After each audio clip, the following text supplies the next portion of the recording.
Ken Chan, lumaban sa isyu ng syndicated estafa. Magandang araw, mga ka-showbiz. Isang kontrobersyal na balita ang patuloy na pinag-uusapan ngayon, ang kasong syndicated estafa na isinampalaban sa aktor at negosyanteng si Ken Chan. Pero ayon kay Ken, handa siyang lumaban para linisin ang kanyang pangalan. Ano nga ba ang tunay na nangyari sa likod ng pagkalugi ng kanyang negosyo, ang Cafe Klaus? Alamin natin ang kanyang panig. Sa isang pahayag, mariing itinanggi ni Ken Chan ang mga akusasyon ng panloloko. Aniya, wala po akong intensyong manloko ng tao. Naipatayo namin ang Cafe Klaus, ngunit tulad ng ibang negosyo, hindi ito nagtagumpay. Pakinggan natin ang kanyang pahayag.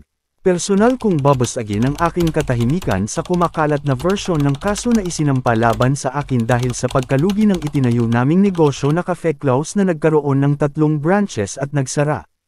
Hindi po ako nanloko ng tao, naitayo po ang negosyo ngunit hindi ito nagtagumpay. Hindi po dahil ito ang amount na isinampa laban sa akin ay ito na ang buong katotohanan.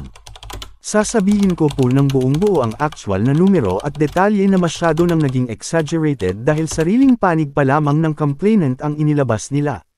May mga bagay kami na kailangang ipaglaban lalo na kung bakit naisampo ito bilang syndicated estafa, na kung tutuusin ay dapat umiikot lamang sa pagkalugi ng negosyo.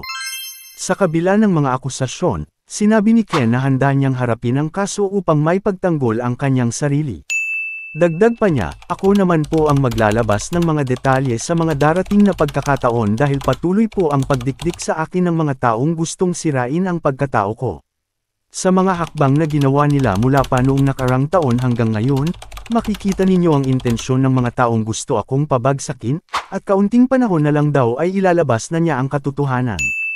Ang syndicated estafa ay isang mabigat na kaso, lalo na't hindi ito bailable. Kaya naman, malaking hamon para kay Ken ang kasong ito. Ngunit ayon sa kanyang kampo, tiwala silang mapapatunayan ang kanyang kawalang sala. Sa ngayon, hinihintay pa rin ng marami ang takbo ng kaso. Habang hinihintay natin ang pag-usad ng legal na proseso, tanong ng marami, ano ang magiging epekto nito sa kanyang karera at reputasyon? Ano ang masasabi ninyo sa isyong ito, mga ka-showbiz? Tama ba ang desisyon ni Ken na ilaban ang kanyang panig? E-comment na ang inyong opinyon sa baba at huwag kalimutang mag-like at subscribe para sa mga susunod pang updates tungkol sa isyong ito. Ito ang Pinoy Showbiz Reports.